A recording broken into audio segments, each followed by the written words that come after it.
sleep, a little bit about memory, a little bit about how muscles, how motor commands go out. And we're going to get into something that add something to this that we talk about that you guys have to do, that you have to do. Okay? So, let's start with sleep. Okay, there are 4 stages of sleep and then a 5th. I know that seems weird, but stage 1 through 4 of sleep are kind of a progressive movement towards deep sleep. Okay, stage 1 is that closing your eyes, and grandparents, their eyes are closed, and say, "Hey, are you sleeping?" And they say, "No, I'm just resting my eyes." That sort of thing. That's really stage 1, okay, where they're going towards sleep.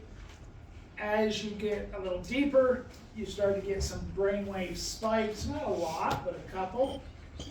If you remember the brain waves, beta waves were really, really, really fast, really, really tight together. Alpha were not as fast, but a little taller, not as tight together. And then you had theta waves, which were much wider apart, much taller, and then delta waves that were really tall.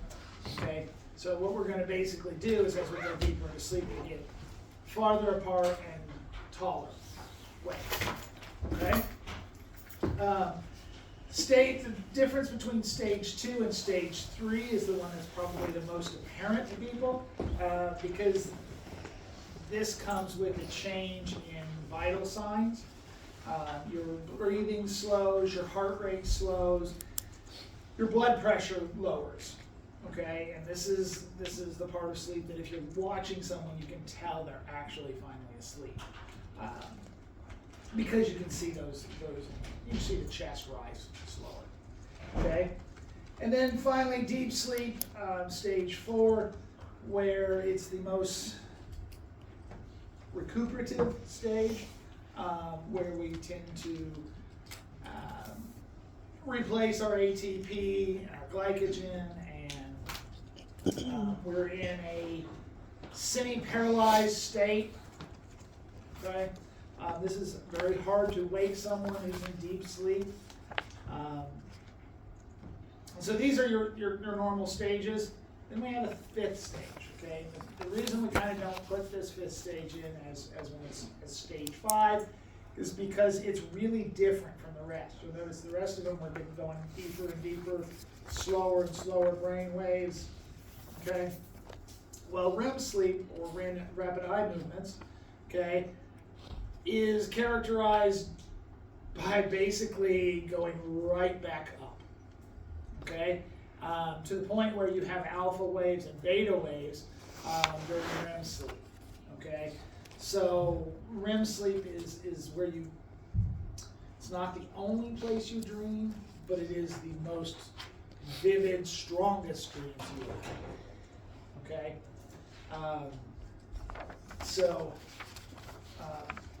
oops, too far. It's called rapid eye movement because all the rest of your body should be paralyzed, but your eyes are not. And you will notice if you're watching someone who's in REM sleep, their eyes will twitch back and forth. Okay, they're closed, but you can see because cornea is not round, so it sticks out, so you can see it move back and forth. Okay, for the most part,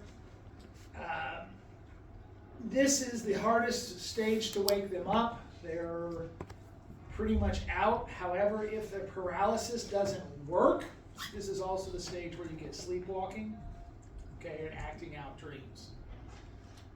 Not necessarily a good thing, because people hurt themselves when they act out dreams. Okay.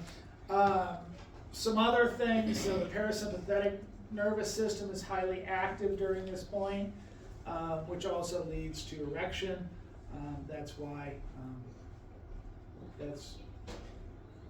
You guys haven't seen Beavis and Butthead, have you? No. You guys don't know any of the classic stuff. Beavis and Butthead have a whole whole episode. Okay, so this is kind of a generic what it looks like during sleep. Okay, you'll notice that the rim tends to get a little larger as you go through sleep. You'll also notice that the sleep schedules is about an hour and a half long. Okay, turns out that going through stage all the way down to stage 4 and then back up to stage 1, stage 2, okay, is usually about an hour and a half long. Okay, so that means if you're trying to get your best sleep possible, do it in increments of about an hour and a half. Okay, give or take. But that means 6 hours is good, 7.5 hours is good, 9 hours is good. And notice I didn't say 8 hours. Even though that's what everybody will get your 8 hours. Turns out 8 hours usually isn't that good, which is why you tend to wake up groggy at 8 hours. Okay? So anyways. Okay, so what handles sleep? So in your thalamus or hypothalamus, you have a suprachiasmatic nuclei. Okay, this helps to synchronize your day-night cycle. Okay, with your circadian rhythm. Okay, and so it deals with both your sleep and your temperature, as well as urine production and hormone secretion. All of these are involved in sleeping. Temperature, you should be at your coldest point in the day and night of 24-hour period, somewhere around 4 p.m. or 4 a.m. Sorry. Okay, so that's when you should hit your low. That's when most people, if they didn't have blankets on before, are pulling blankets up to get up warm. Okay, because that's where your low temperature is. Urine production is lessened most of the time when you're sleeping. And then hormones have a lot to do with sleeping, especially melatonin. Okay, melatonin is produced by the pineal gland. It blocks, buildup of melatonin will block the thalamus's signals to the upper cortex. Okay, in so doing, it blocks the reticular activating system, which means you slip out of consciousness. Okay? Does that make sense? Okay? Sleep seems to have a restorative effect on glucose and ATP levels. Okay? What does dreaming do? No one really knows. However, there is some suggestion that it does help to consolidate memories. Okay, in other words, if you want to move things from short-term memory to long-term memory, sleeping seems to help. Okay, unfortunately, we all know that that's not necessarily what you want to move. Sometimes it's stuff that you kind of want to go, well, why the hell did I remember that?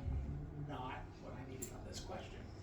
Okay, that's just the luck of the draw, I guess. I'm sure there's ways to figure it out, but I don't know how. Okay.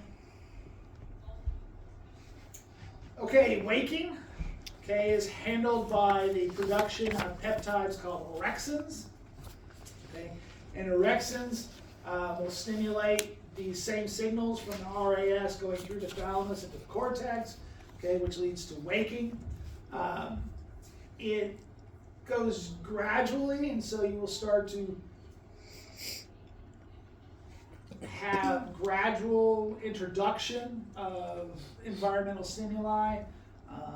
You'll start to notice, bird song or something like that, and then lights and so on and so on, gradually as you wake up. Okay. Orexin levels and narcolepsy, apparently there's a connection between narcolepsy, which is the inability to stay awake, okay, and orexin. I'll play the video game. Solid Snake. Okay, most of us have seen Retrograde because it's the one that we usually think about if you lose your identity type thing. Okay, sensation. Okay, so somatosensory sensation, okay, are things like pressure, touch, heat, hot or cold.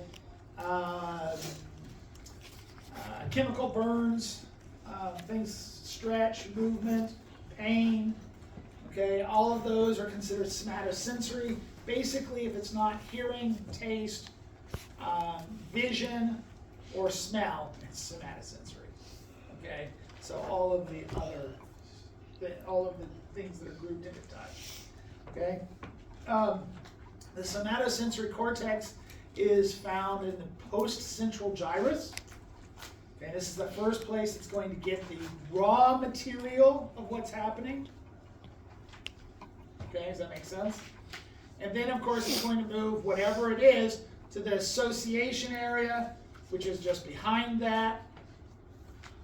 Okay, and within the parietal lobe still. Okay, and it's going to figure out what that is. It's going to understand what's happening. Okay, does that make sense? Okay, so this is a homunculus. Do not read the top. It is not the primary. Okay, motor area. Motor kind of goes backwards. Okay, we have a motor association area, which is in front of the precentral gyrus, and then we have the precentral gyrus, which is the motor area. Whereas everything else is coming in, this is going out. So we actually start with the association area, and we kind of get the general idea of what we want to do. Okay, that goes to the precentral gyrus, the primary motor area, where it begins to create a plan. Okay, kind of puts together, okay, if we want to bend our arm, this is what we have to do. Okay, does that make sense? Okay. So let's look at the motor homunculus. Read the stuff. Here's the motor homunculus. Once again, you'll notice we have tons of movement and control in the fingers, the tongue, the face, but once again, that arm is really not too impressive. Neither is the back of our head and neck. Okay, most of the motor movement is going to be where we have heavy coordination. Okay, does that make sense? Okay, even though these muscles are big, okay, and strong, they don't have a huge number of motor units comparatively. They have big motor units. But if we go to the forearm and when it's moving, it has lots and lots of motor units. That makes sense? Okay, so you get a gradation of movement. Okay? So, once again, this is the precentral gyrus. Okay? Okay, from there, I took out that slide apparently, but that's okay.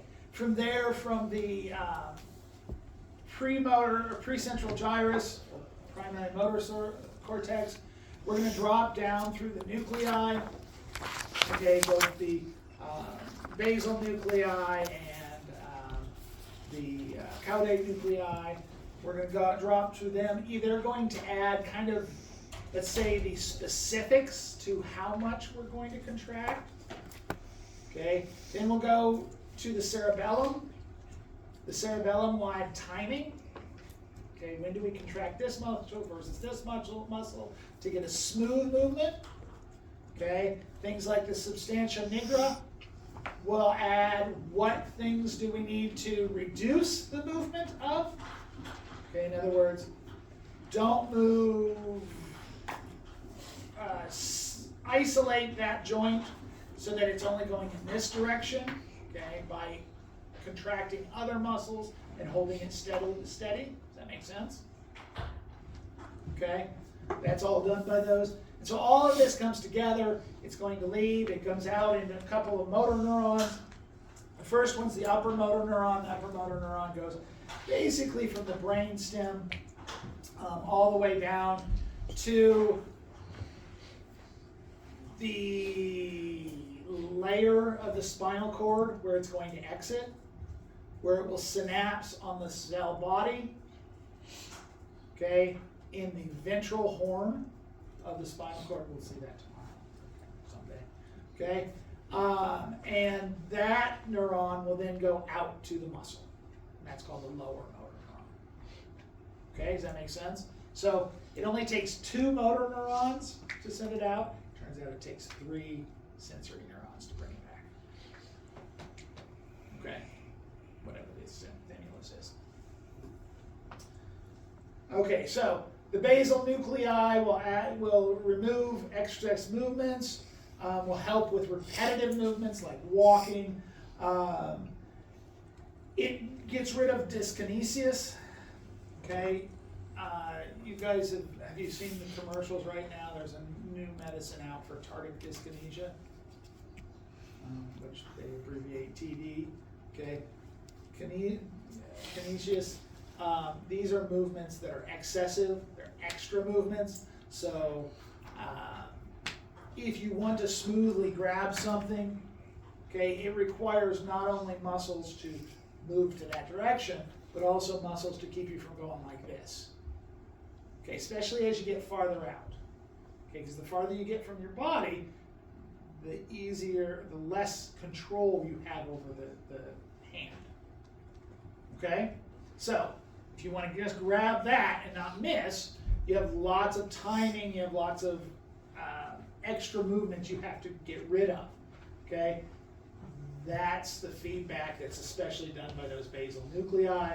And then the cerebellum really does, probably more than anything, the timing that it has. Okay? What timing do you need? It coordinates eye and body movements. It maintains muscle tone and posture, which is not necessarily in this because that's just kind of all the time. Okay, does that make sense? So, basal nuclei really dealing with getting rid of that background movement. Okay, cerebellum really dealing more than anything with timing. Okay, and quality control. Okay, the cerebellum will also feed back using other things to determine how well did we do that. Okay, next time we need to change the plan in this way. Okay? And there's just kind of the stuff that's coming from the cerebellum all the time. Okay, so let's talk about language. So there are 2 specialized areas, both found in the left hemisphere of the brain, that deal with language. Their better names are posterior speech area, but no one ever calls them that. They're called Wernicke's area and Broca's area. Wernicke's area deals with vocab. Okay, it understands recognizing both spoken and written words. Okay, and it understands the meaning of the word as well as brings up the word that you need to say. Okay, or write. Okay, so it's kind of your dictionary, your thesaurus. Does that make sense? Okay. Broca's, on the other hand, is the one that creates the motor pattern for saying, or if you do sign language, signing that word. Okay?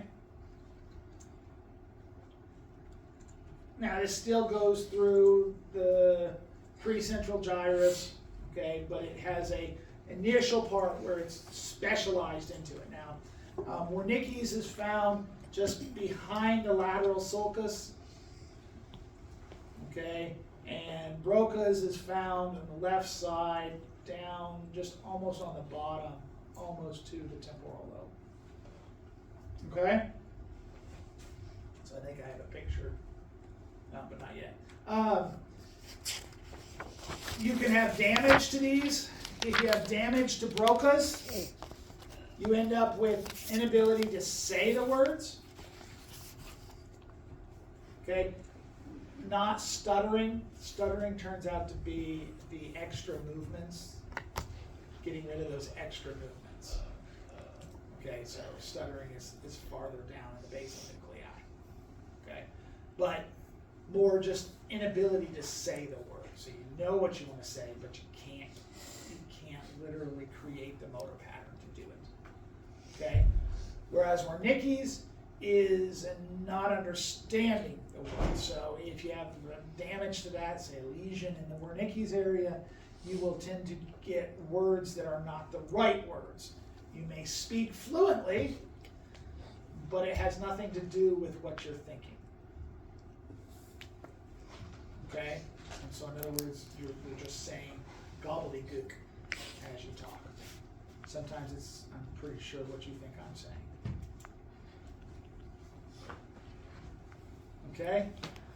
Does that make sense? Okay? For the most part, this is in the left hemisphere. Every once in a while, you'll find it in the right hemisphere. It's not common to have it in the right hemisphere, but for the most part, it's in the left. So here's Broca's. Okay, lateralization. So you've probably heard all your life that you have a dominant hemisphere. Well, all research says that's not true.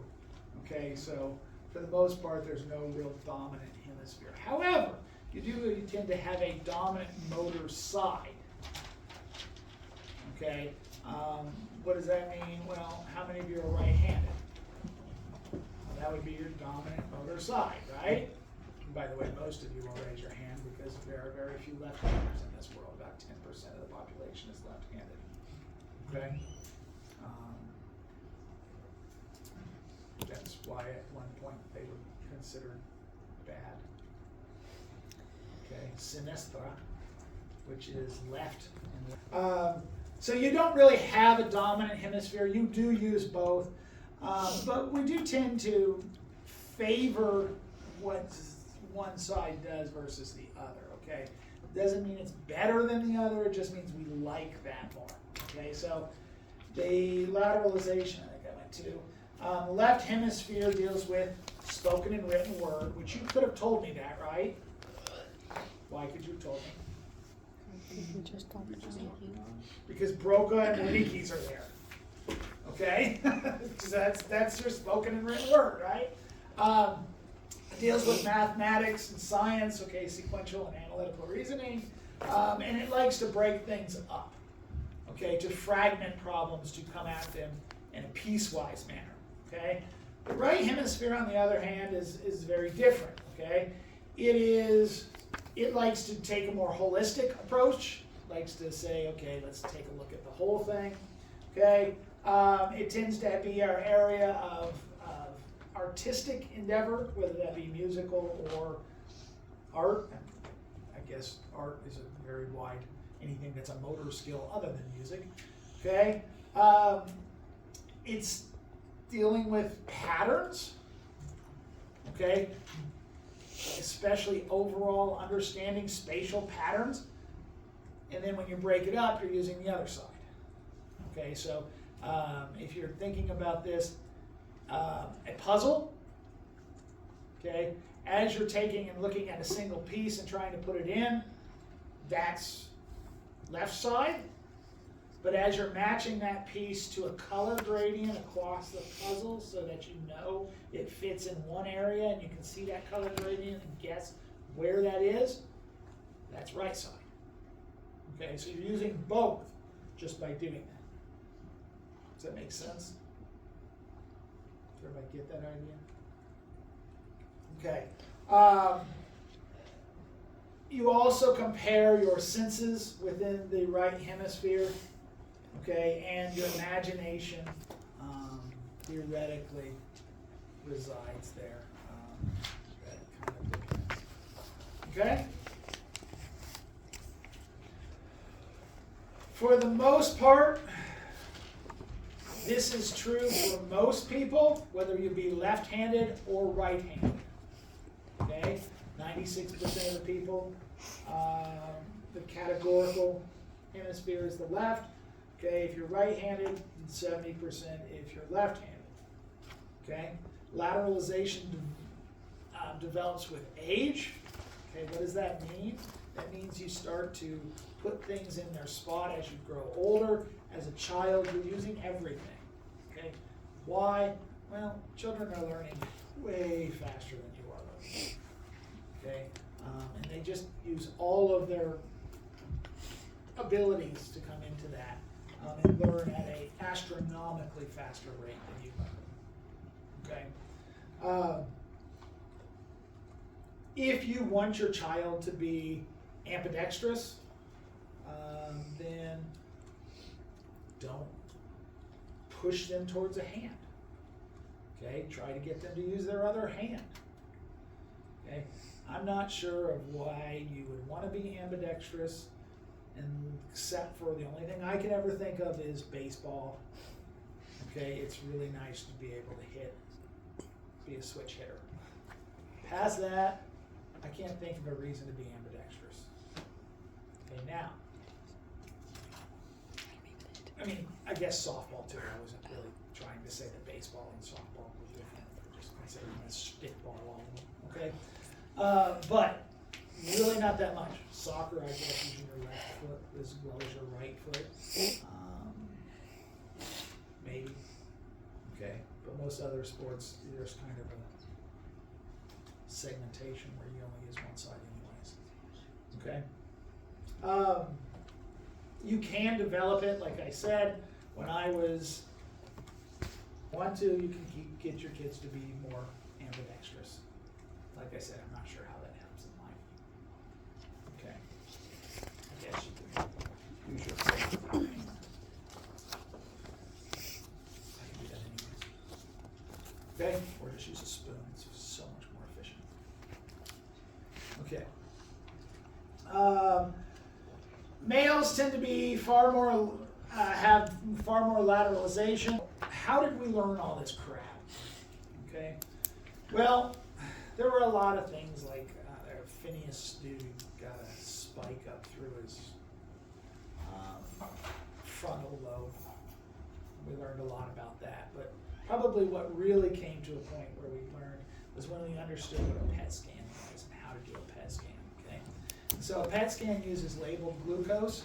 Those sites where the glucose is being used will come out in a marking. Okay, in other words, they'll light up. So this is an example. Okay, so you put someone in a PET scan and you follow them and you show them a picture or I guess the word car. They see the word car.